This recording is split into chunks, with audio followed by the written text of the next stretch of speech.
I think this series is going to be probably the best in the conference semifinals. We got a lot of good series, so it's hard to say maybe what's the best, but given the historic rivalry we've seen between Steph Curry and LeBron James in their clashes in the finals, it's going to be really interesting to see how these two teams stack up. So it's a really surprising matchup between the two. It's a 6th seed hosting a 7th seed. I haven't seen that in the NBA playoffs ever since I've been watching basketball for 20 or so years.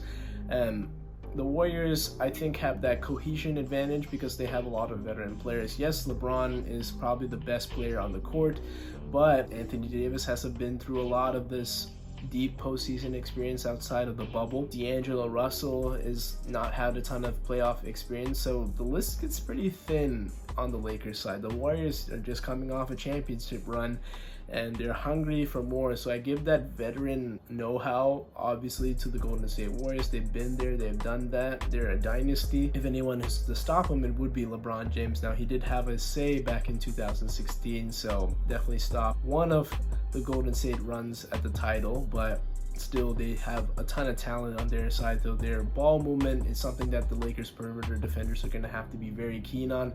They have to call out switches and make sure that they stay in contact of Steph and Curry, because Steph gets loose, it's pretty much over from there. I know it's a very hard assignment, but we'll see maybe Vanderbilt on him, we'll see D'Angelo Russell chasing after him. Whoever it may be, it's going to be a tough ask, obviously, so hopefully the Lakers are able to keep afloat by taking advantage of one thing that they do is the front line.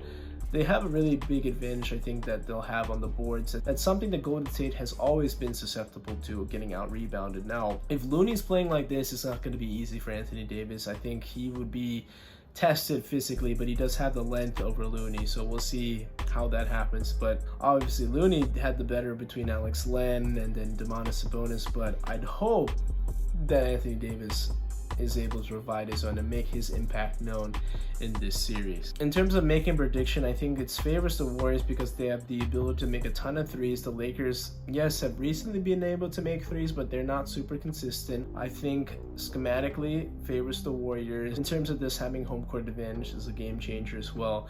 I think it's still going to be a long series. I think this goes 7 games as well. So I'll take the Golden State Warriors by a slight margin, 7 games, and they'll go back to the conference finals yet again.